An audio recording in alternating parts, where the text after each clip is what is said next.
Welcome back to another technical deep dive here in the debug zone. Today we're tackling a big question and breaking it down with insights from other users. Hopefully this clears up some misconceptions and helps you get the answer you need. So buckle up, stay a little curious, and let's jump right in.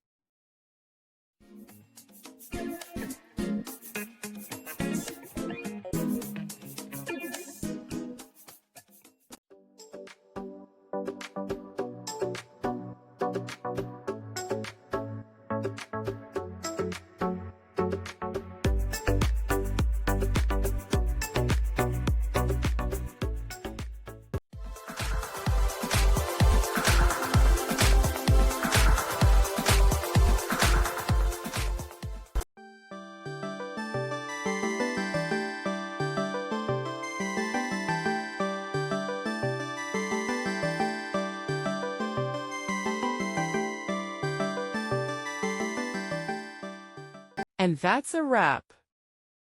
I hope you found the answer you were looking for. If you did, take a second to hit that subscribe button. It really helps out. And let me know in the comments which solution worked best for you. See you next time in the debug zone.